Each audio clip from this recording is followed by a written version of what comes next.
Welcome to my channel Anwesha blog. আশা করছি তোমরা সবাই ভালো আছো এবং খুব ভালো আছি। তো আজকে চলে এসেছি অষ্টমের একটা ব্লগ নিয়ে। তো সকালবেলা আমি রেড চুড়িদার করে চলে গেছি পুষ্পাঞ্জলি দিতে। শেষ করে আমরা চলে গেছিলাম আমার আশেপাশে ঠাকুরগুলো দেখতে, কারণ এই আমার বাড়ির পাশে যেসব আশেপাশে ঠাকুরগুলো উঠেছে সেগুলো আমার দেখাই হয়নি। আমার আশেপাশে কিন্তু ভালো ভালোই ঠাকুর উঠেছে, লোক ওখান থেকে এসে এখানে দূর দূর থেকে এসে এখানে দেখার জন্য, আর আমি বাড়ির পাশে থেকেও এগুলো আগে দেখিনি। তো যাই হোক, আমি এখন পুষ্পাঞ্জলি দিয়ে আশেপাশে দেখতে শুরু করেছিলাম। খিদিরপুরে আমি যে নবদুর্গা দেখেছিলাম, আর আমার বাড়ির সামনে যে ও দুটো তিনটে ঠাকুর ছাড়া প্রত্যেকটা ঠাকুরই আলাদা, মানে নামগুলোও এমনকি আলাদা। তো আমার মাকে যখন জিজ্ঞাসা করলো, মা বললো ঠাকুরের অনেকগুলো রূপ হয়, সেই রূপের মধ্যেই হবে। তো আমি বললাম আচ্ছা ঠিক আছে। আশেপাশে ঠাকুরগুলো দেখা হয়নি, তো আমি মাঝখানে আবার বাড়ি এসে খেয়ে দিই, কারণ পুষ্পাঞ্জলি দেওয়ার জন্য খাওয়া হয়নি। পুষ্পাঞ্জলি দিয়ে এসে খেয়ে নিয়ে আবার বেরিয়ে গেছিলো আমার দিদাকে নিয়ে। তো আমার দিদা যেহেতু বেশি হাঁটতে পারে না, তো আশেপাশেগুলোই দেখাতে হবে।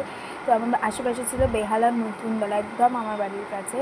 তো ওখানে চলে গেলে, ওখানে থিম ছিল শিবাজি ধাম, খুব সুন্দর করেছে, মাঝখানে শিব ঠাকুর। তারপর মানে কত ভিড়ই না হয়েছে, সকালবেলা ছিল বলে একটু ফাঁকা ছিল, একটু মানে একটুই, তাও এখনও সকালবেলা কত ভিড়। তো যাই হোক, এটা দেখে নিলাম তাড়াতাড়ি করে শিবাজি ধাম। এরপর আমরা গেছিলাম হচ্ছে কী বলবো ওটাকে, কী বলবো, বেহালা ফ্রেন্ডসে। তো বেহালা ফ্রেন্ডসের ঠাকুরটাও খুব সুন্দর হয়েছে। তবে কী বলো তো, নতুন দলটা দেখে বেরোনোর পর থেকে হালকা হালকা করে বৃষ্টি শুরু হয়ে গেছিলো, ঠিক আছে। আর তো বেহালা ফ্রেন্ডসে করেছিল হচ্ছে নবান্ন। আমি যা বুঝেছি থিম দেখে, ওখানে আমি খুঁজে পাচ্ছিলাম না যে সেই ব্যানারে লেখা থাকে না, তো সেটা আমি খুঁজে পাচ্ছিলাম না। মানে যারা যুদ্ধে টুদ্ধে যায়, তারপরে এইসব যে খাবারের যে সংগ্রামটা দেখা যায়, সবারই খিদে পায়, তো ওই জিনিসটা মানে ফুটিয়ে তোলার চেষ্টা করেছে, ওইটা হতে পারে। তো আমি ওটা এখানে দেখি মানে বুঝতে পারিনি। তো যাই হোক, প্যান্ডেলের ভিতরটা এঁকে মানে কী বলবো, খুবই সুন্দর করে। আর বৃষ্টিও তেমন শুরু হয়েছে, অষ্টমীর সকাল দিয়ে পুরো বৃষ্টিটা শুরু। তো নতুন সঙ্গের প্যান্ডেলের প্রতিবার একটু বড় মতো করে, মোটামুটি একটা থিমের করে। তো এই ক্ষেত্রে কী থিম করেছে আমি জানি না, তবে খুব সুন্দর করেছে, খুব কাপড় টাপড় কেটে। আর ঠাকুরের মুখটা দেখো কী সুন্দর। তো এইটা দেখে বেরানোর পর রায়বাড়িতে ঢুকে গেছিলাম, কারণ খুব জোরে বৃষ্টি নেমে পড়েছে, কিছু করার নেই।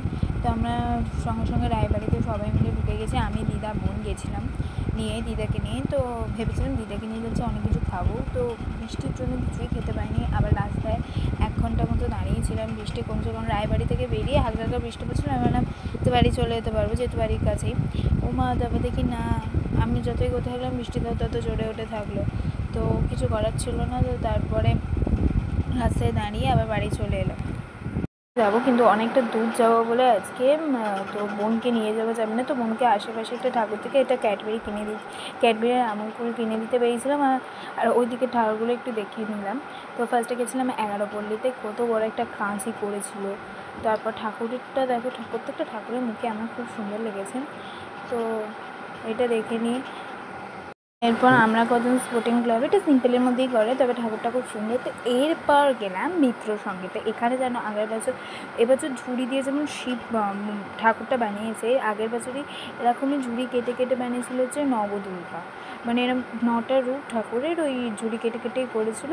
তারপর দুর্গা ঠাকুরটাকে মাঝখানে রেখেছিল, খুবই সুন্দর করেছে। এবারেও ওরকমই করেছে, শুধু শিব ঠাকুর বানিয়েছে এবারে।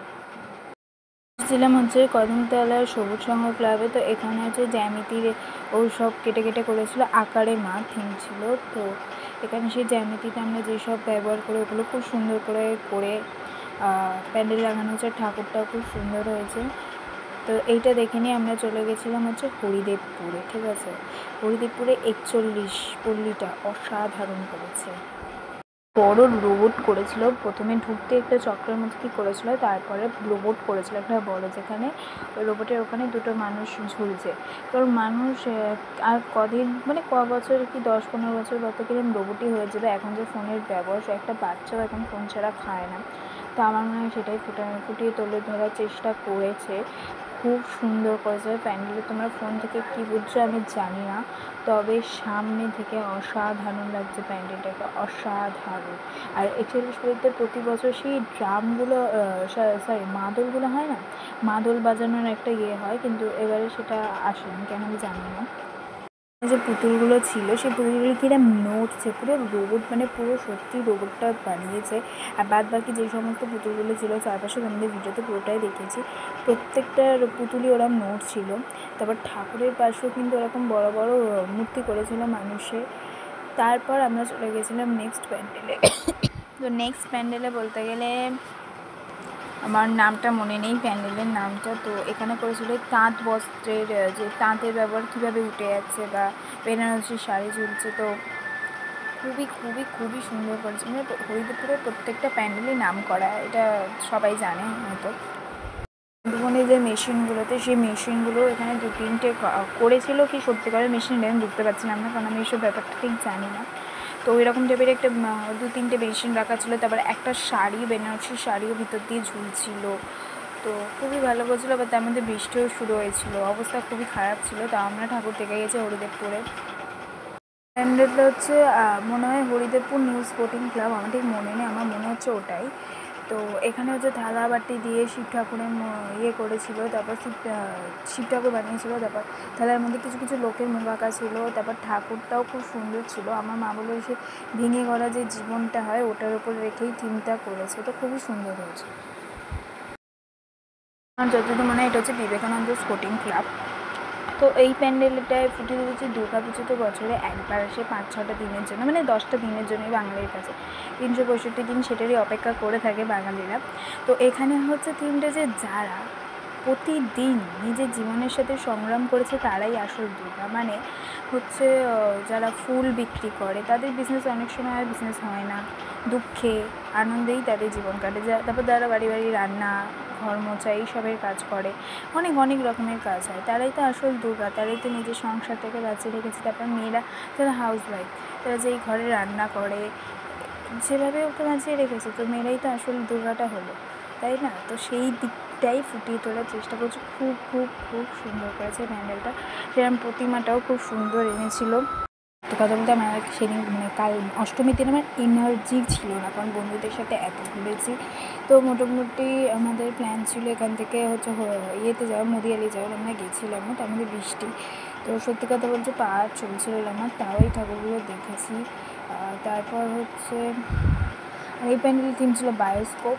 তো এখানটা সেই চারুলি চাপ পড়বে, তো অনেক অনেক অনেক পুরোনো দিন যে বায়োস্কোপে যেগুলো দেখা যেত সেগুলো ফুটিয়ে তুলেছে, খুব খুব খুব সুন্দর হয়েছে। প্রতিমাটা একটু রাগি টাইপের, বাট মুখটা খুব সুন্দর। সবাইকে বললাম যে আমাদের মুদিয়ালি যাওয়ার প্ল্যান ছিল, তো মুদিয়ালিতে চলে গেছিলাম।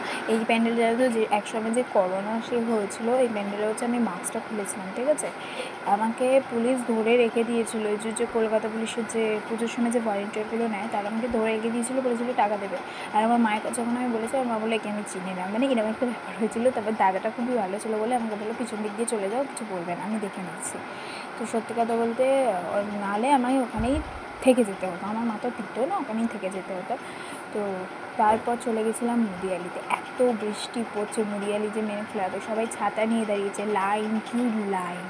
আর তার মধ্যে হচ্ছে তোর ছাতের জল আমার গায়ে পড়ছে কেন, আমার ছাতের জল তোর গায়ে পড়ছে কেন, এই নিয়ে আবার ঝগড়া শুরু লাইনের মধ্যে প্যান্ডেলে, সে কি মারাত্মক ঝগড়া। চলে এসেছিলাম মুদিয়ালি ক্লাবে। তো আমি শুধু একটা কথাই পাচ্ছি প্যান্ডেলটা দেখে, যে এদের প্যান্ডেল তৈরি করতে কতই না টাইম লাগে, আর আমরা এক নিমিষে দেখে এক ঝটকায় দেখে বেরিয়ে আসি। সত্যি কথা বলছি, মানে কিরকম গায়ে লাগে যে মানে যারা প্যান্ডেলটা করে তারাই প্যান্ডেলটা করলো 2-3 দিন, 10 দিন মতো লোক দেখলো, তারপরে ওটা আবার তাদেরই খুলতে হয় বা অন্য লোকেরা খুলে দেয়, কতই না কষ্ট হয়। সত্যি বলছি, কিছু কিছু প্যান্ডেল মন ছুঁয়ে যায়।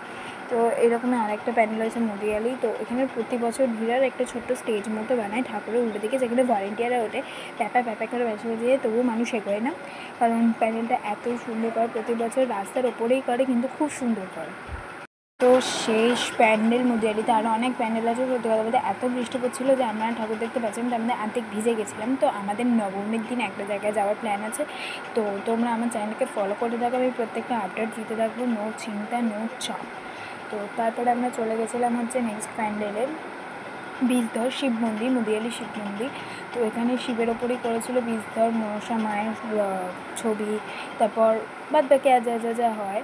তো খুবই সুন্দর করেছিল, খুব আর প্রতিমাটাও খুব সুন্দর করেছিল। তো তারপর আমরা এখান থেকে রোল টোল খেয়ে বাড়ি ফিরে এসেছি। আজকের মতো ব্লগটা এই পর্যন্ত। ভালো লাগলে লাইক, কমেন্ট এবং সাবস্ক্রাইব করতে ভুলো না। আসছে নেক্সট দিনে একটা ধামাকা ব্লগ। টাটা।